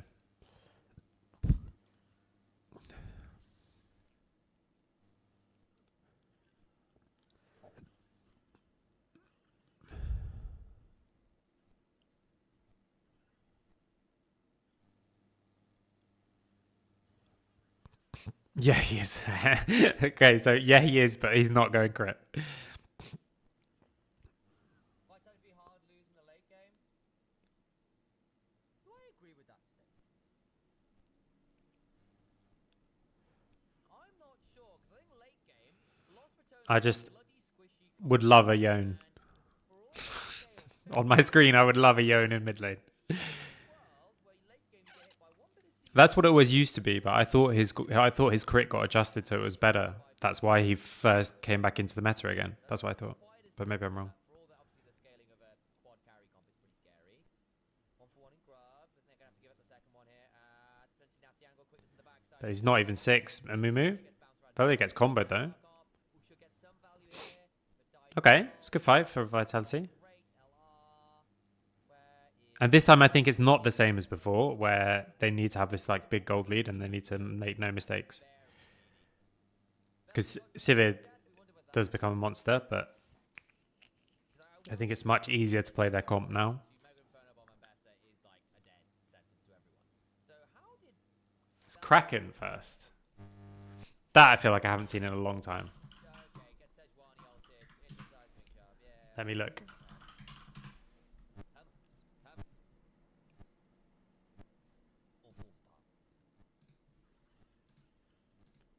Well played by Loris. Yeah, very. There's wards everywhere there as well. Like there's wards across all the wards there. Lucian. It's a little problematic. Not the end of the world, but still. I think they were hoping to get a bit more value there, especially because the death mark went on cooldown. They just didn't get any value out of it. Huh. Let's see how Kraken, they get in action. at least as a one item, like Take team fights regardless, and they've not always been doing due diligence. Kraken is not particularly good. Everything other than Essence Reaver Careful about making sure they got river control. doesn't have a particularly good success rate Did have that go for them for last compared to it, last game, but when it fell apart, you know? it came across. Ouch, yeah. Baus does that and runs away. Waits on phase, which time he does. That'll be the plan anyway.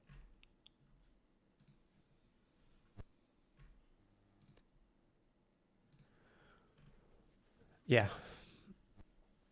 Kraken lowers your win percentage on Lucian by like a whole % compared to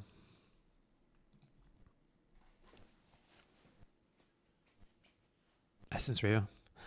But it's different, obviously, than competitive. But again, like, I think the question needs to be a bit more not how does the lane go, and a bit more what does this champion do in the game later on.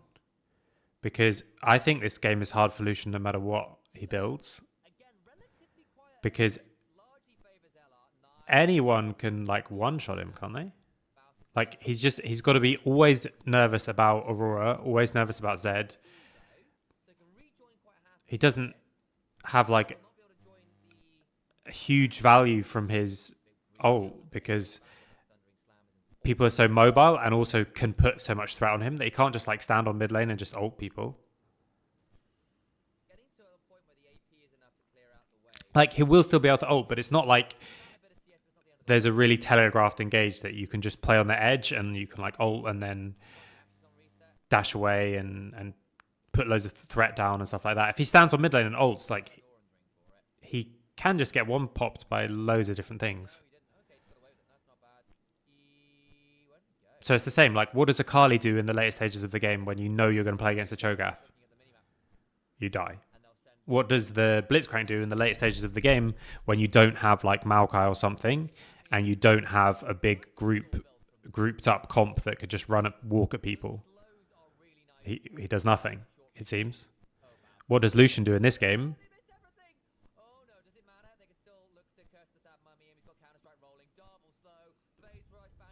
Oh, the double Q. Oh my god, he still fucking gets away. And this is a tilter game. This is an absolute tilter game. That's bad.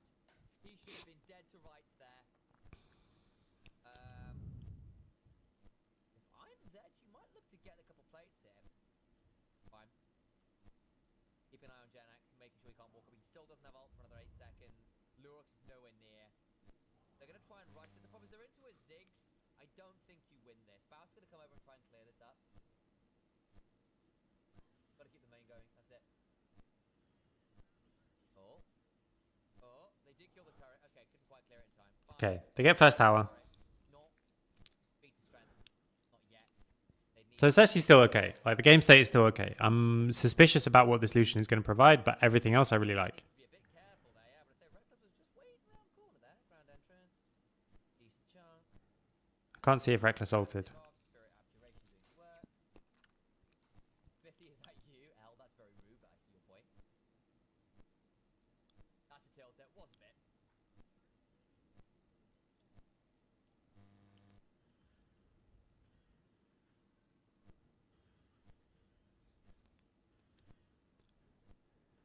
Can Abessa carry the game? There's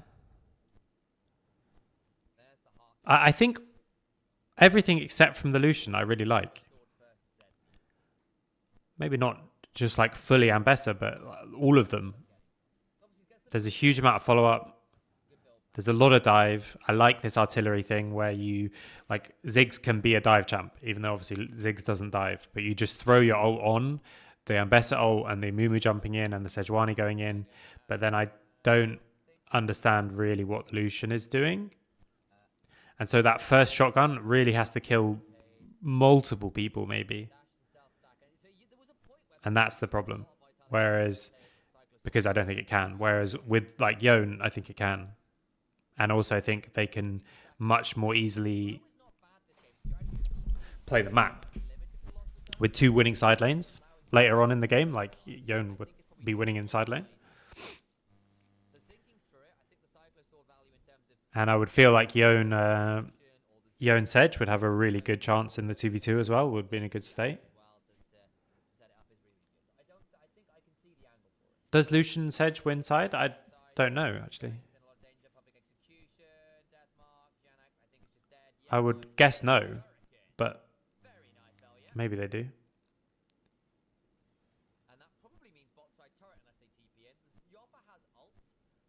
Oh, I don't really like the Heartsteel in a game like this. Like, he's not going to proc it very much, is he? When is he proccing Heartsteel?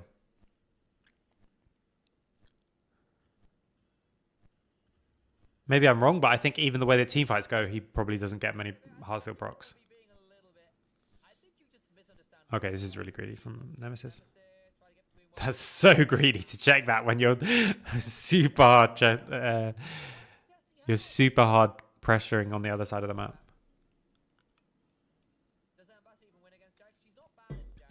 It's gonna match up. If you can play Ziggs mid, then yes. But there's a lot of people who wouldn't play Ziggs mid. P Jax is a different matter, and I genuinely don't know what the breakpoints are there. 'Cause it plays so damn differently. I don't know what the matchup is like as well, but I mean, you'd feel like it would be okay.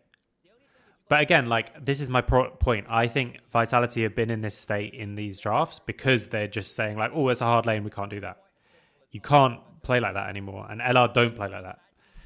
They'll take stuff that's a hard lane because it's the best for the comp. Like Baus takes stuff that's hard lanes just because it's like he just wants to play it. And I think that's always better nowadays because you can't win the game from winning lanes. It's too hard to. The waves are desynced, so you can't just like push mid and dive bot and push mid and dive bot pre 14 minutes. It's hard to do. It used to be that if you were just winning every lane, you would just every game you would win. And this is not even winning every lane, you know? Like it's just. So I think if they are saying like, oh, I would like to play Lucian, I'd like to play Ziggs mid, and I like the champion, but the lane is hard, then I just think like, nah, just you have to be able to survive the lane. one way or the other. What does Dolly have on back? Dirk? No, I don't think they're coming into this game thinking that they're worse players. I think they think they're better, Is Baus is somewhat self-spaced out. The reason LR's had such a hard time early game, or am I just dead? especially in lane. It's part of it. If they were going to be honest about areas that they're worse, it would be later on in the game. Okay, they're giving it up. But I think there's a lot of teams who are better laners than LR Baus in EMEA Masters, but I just don't think it's that important. as a team liable to give up Basically, early kills because yeah, I think LR are the best team in EMEA Masters at the mid and late game, but I don't think they're the best team in the early game. good at them. Kiana taking those early kills and then exploding it onto the rest of the map means that even I mean, how often have we seen them fall behind and then win the game? Anyway, and part of that as well is the fact like in lane, even these like Yopper and Decap have been better in lane even in these games, no? and part of that as well Actually, not the first one. Nemesis and Crowley aren't really The first one, actually, they got kind of murdered, didn't they? be a 3-0. But also, LR don't really pick that much for lane. And you sort of see them try and contest things that they probably shouldn't. Yeah, I think they're really fucking good players, but I think if also just as a basic rule, if you think that one team is the best team in like late game, You'll get more if you also think they're the best team in early game, they should just be murdering everybody, shouldn't they? definitely a part of it. Definitely a part of it. But when it But goes well, LR are squeaking through so far. I mean, maybe now they just go 3-0 again on everyone, but mostly it's they fall behind and then the enemy doesn't have enough to beat them. a jumping Baus, as we're speaking about, he's gone very deep there by himself. That's not bad back actually. Value should get one. Will do. Death mark. Passive. Between worlds. Decent shield, not enough. Lost the veil from Nemesis. Ease away. Mega Inferno. Nice. Ooh, nearly got saved by Rex. Not quite. Yeah, that's the CC chain issues we were talking about. 2 for 1. But if their early game is not good, but two of their laners are good, A little bit surprised Value 2 out of 3 laners are good, there onto the Ambassador. it's not just They were expecting quite Baus falls behind and that's why they lose. Like I think they again, like I don't want to make it seem like I'm saying they're not good players. I just think it does more of a disservice to people if we act like they're good at everything because when they win kind of thing. It's always the same, I think, as well, like where I have like the team that's the best have the best players in every role. For me, that's almost certainly not going to be the case, you know? They don't. This is where the whole thing came from. Like they draft for what is the best for the comp, and I think that's by far the better way to play the game. And I think that's how most good teams play the game, but not many ERL teams. A lot of ERL teams have this problem that I think Vitality have had here, which is that they draft so much for good matchups and less for the comp. And so this is my point, is that like, if I don't actually think Ziggs mid is better, I think Yone mid is best. But if it's like, okay, no, the Yone matchup is hard, therefore I want the Lucian one, it's like, yeah, but what does Lucian do in the later stages of this game?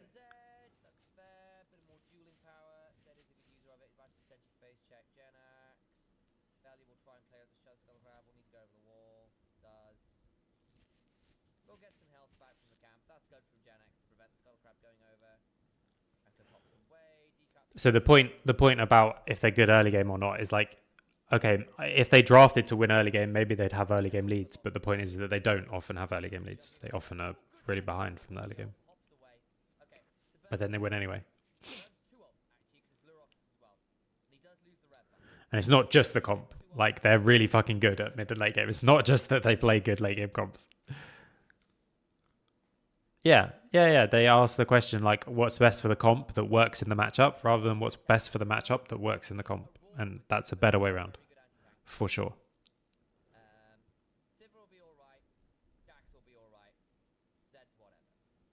Oh. How is he? Ow.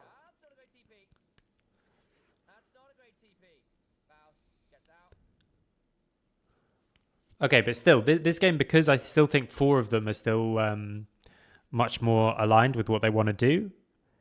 And the Lucian is still fine at it. I don't think it's as good as Yone, but it's still fine. It will be harder. I don't think even with the Lucian that they can really generate time in the mid-late game through mid lane, which makes it much worse than if you could just play really hard for side with the Yone. Sometimes Alexandra's character just insta comp and they lose.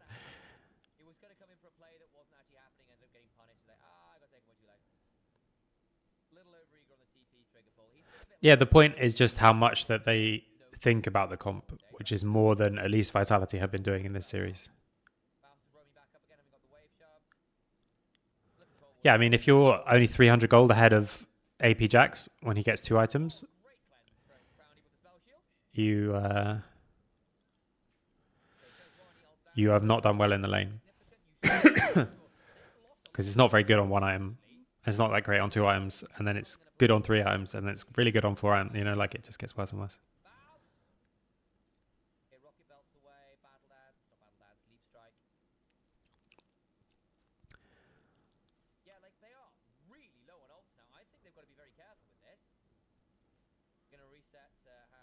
Okay, this fight can be bad, though, because you've got no ults for Vitality.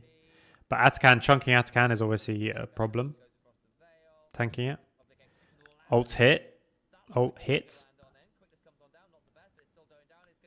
Mumu couldn't get in, though. Oh, nice Q.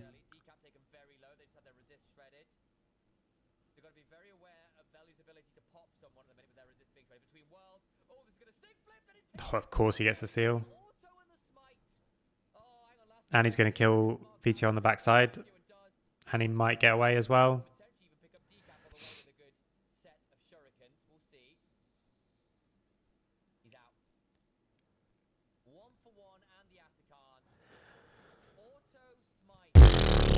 I mean, the steals are just... I mean, obviously, okay, Zed is much easier to secure. It's not 50-50. But still, like...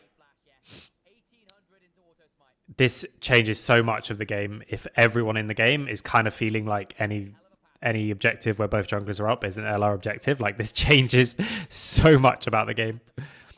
What is going on here? They trade 1 for 1.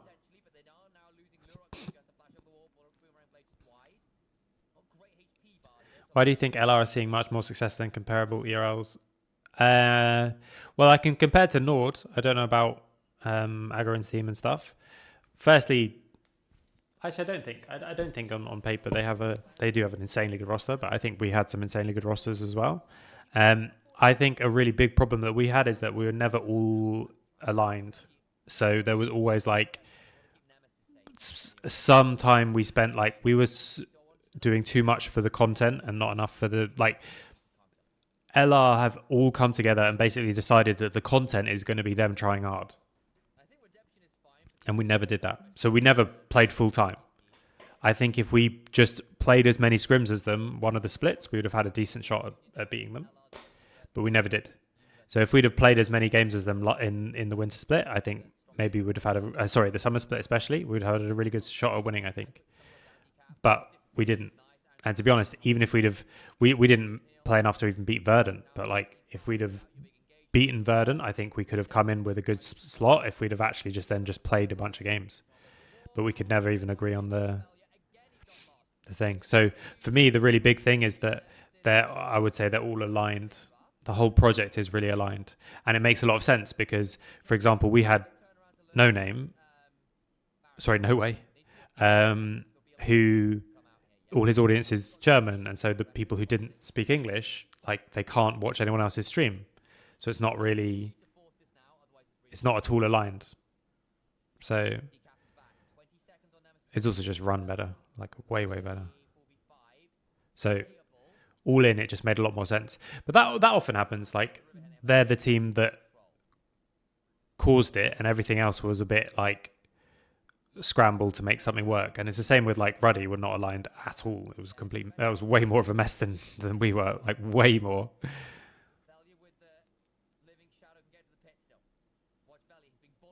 I don't think things will be the same because I don't know if Nord can even survive if LR are going to LEC in winter, right? I think at that point you probably just have the Baron and keep rushing. At this point, you're now down so point, have spent so much time around that you can't get some value. At least you can. I mean, Vitality would be in a really good spot, yeah. But I think at that point, you've gotten your kills. If you don't do that, I think you are still down so point. Things are very tricky. And it does get in your head, absolutely. You start losing every 15, you stop going for them. I still think Redemption is perfectly fine here for the Rakan. It's a really good item. It's actually proven its value very, very highly here for a bit of HP seal. I think you flip when Zed is. Yeah, I hope they go decently far in LEC winter. And I think they might. I think they might beat a bunch of teams. Oof, he gets that ult as well. Bit of a waste, but again, it's not the longest cooldown. You're level 15. A lot of ability haste in this build. It was speculative. He trades it for the level 1 Amumu ult as well. Vitality be a little bit too scared. I mean, Zed is level 15, by the way. Vitality down as well. True. What they are down is Atakan and Soul Point. So they are still down in that regards. And they have not won a lot of on-screen fights in a while. That was the best fight they've had in a bit. The Lucian's up gold, that's great, but it's still a mid-lane Lucian, which isn't exactly being consistent. And I still don't think the Lucian is really bringing much. But it's not useless at all. It's been better than I thought it was going to be. Atakan. It's a really frustrating pick. That was the best fight they've had in a long time. Yeah. Maybe. I just don't think the tier 1 teams are that much better. Lucian could do some work here. Need to. And in fairness, he's a very squishy. So, I'm just going to see Lurox. Goes across the veil. Permafrost down. Mega Inferno Bomb. Oh, Lord. Yeah. See, that is the combo you have to be afraid about still. But, you know, you probably got a point there. I'm probably being a little bit... I am probably feeling like, actually, that's giving up the soul. like, if this hadn't have been the series gone like this, I would think that Vitality are in a really good spot to win this game. But I'm a bit nervous it's just going to be 3-0, even though they're ahead. Just because they're down 3 dragons. They're down the Atakan as well. I think G2, MCOY, Fnatic, KC, and maybe TX. They should be. I mean, all 10 teams should be better than all the ERL teams.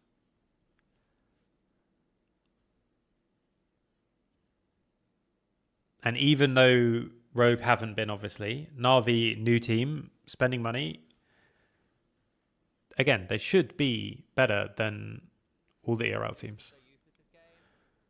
But I think, weirdly, we're so used to the idea that they're not going to be, that when they are, like, when, like, 7 of the LEC teams are better than ERL teams, I think people are going to be, like relieved almost, or like shocked, or like, oh, see, LEC teams are really good. It's like, no, all 10 of them should be better. it's just we expect them to not be, really. Will you review the other series as well, or only this one? Just this one. And the Lucians got a lot If LR win, I'll keep watching them because it's fun. and it did mean that the Auroras aren't the most fun. Fausto all the while gets tier 2. Nash's tooth angle. Look, you hit this point on AP Jax, where with Nash's tooth in particular, you just do so Um, towers. Like I might not do them all auto attacks end up doing because there's World starting as well. I don't know what to do with that. I kind of want to do some more content for off season, AP effects turrets. and I need to work out what I'm doing in my life. Edge of Night. Someone that came to watch pro play anyway came to LR, came to the scene. Yeah, I think there's a lot of people who started watching because of LR,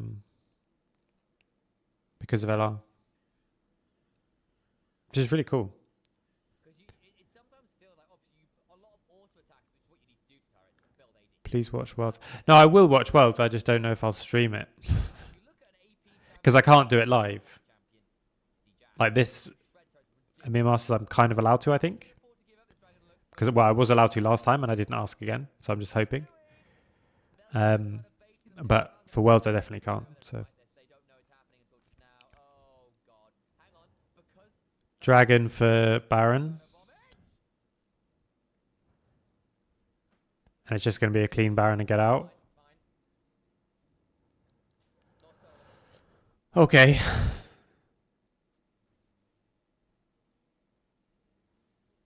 What was the Ross versus mate score? Bass gonna get another tier 2 with the Baron as well. He's so annoying this game. He just picked up like 1400 gold plus waves. Hang on. Mate lost. Okay. Baus hasn't backed and Best is not back. And Best is in a lot of danger here. You can see all the pings. I think Genax has screwed it. He needs to get a really good Tragedy. here. Good stun. Okay, they can't actually hurt him. Okay, I take it back. I thought Reckless and Nemesis were going to be there faster. They did too. That actually delays a fair amount of the Baron. Actually delays a fair amount of the Baron, I'm not going to lie. Riftmaker now for the Jax. Kind of scary. I don't even know who's on the Ross team.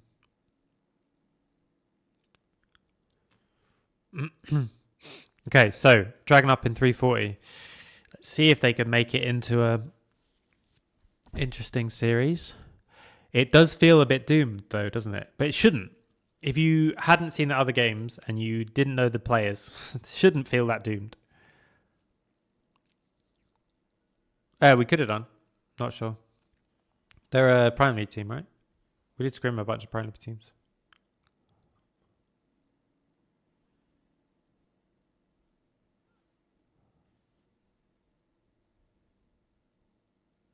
Okay. He's actually doing fine. How does this AP by Jax work, by the way? Funky, I know. Basically, with Phase Rush, Okay. you get a... They get some poke down. They're just going to try and get the ult. Oh, he doesn't even get a chance to. Public execution goes wide. And they just juke the public execution as well. Nemesis is going to... No. I thought he'd already ulted. Flashed up the wall. Does actually die, but Janex will trade it. All the while, Jax is finishing it. It's 4 And Jax gets inhib tower and... Sorry, inhib and... Your consistent DPS kind of sucks, AP Jax, but your burst is ridiculous, basically. And you have a lot of mobility because you build a lot of ability haste. Then they pull them up this way. Counter-strike I mean...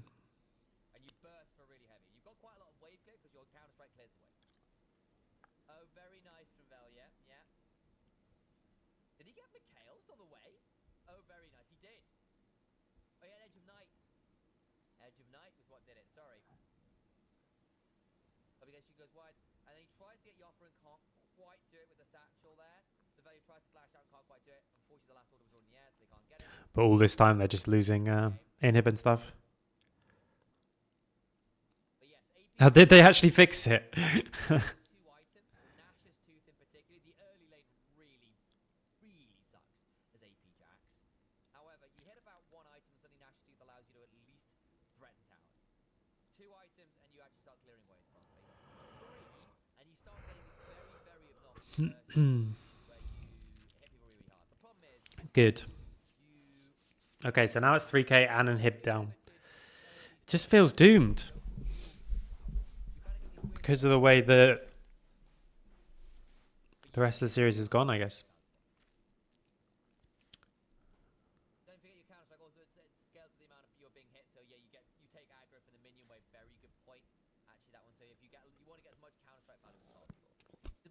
Yeah, and Jax is just mega strong. And if he gets one good combo or engage on either of the carries, they die.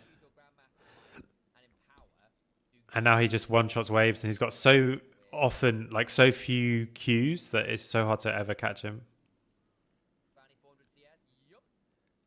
Yeah, don't worry. Well, Lucian has IE now. Lucian has Flamorized and Aurora, so we kind of got two different carries being donated far. Does it matter? Probably not, actually, because I don't think the Lucian is really winning them the game at the minute, is he? Don't think the Lucian is really winning them the game. I agree. And AP Jax spikes at very weird times, but the key thing with AP Jax is So now 15 seconds. Next waves. Top boat doesn't matter. Inhib is down as well, so that's good.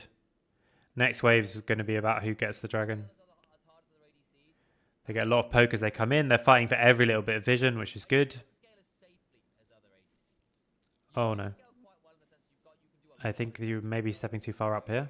but you're very reliant on cycling through a lot of your autos, Now they start the dragon. getting quite close to enemy AD champions, and then Let them come in, and Bao's just buying pressure on the side. 50-50 is not 50-50 because it's Zed. They do get on Nemesis. Oh my god. They get dragon and he gets away. Vito good culling, value goes to force Oh, Velia. Ah! but it doesn't matter, they killed everyone else. Yeah, they kill everyone. Is a bit silly. I mean, LR just going to win another EMEA Masters, and then people are going to have to just... Keep you out from Vito, find a and the waves. I think LR, Guys, this is not... This can't keep happening.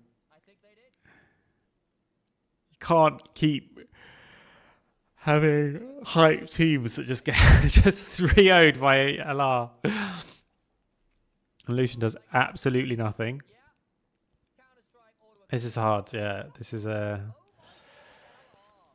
okay. I mean, it's just going to keep going and going and going.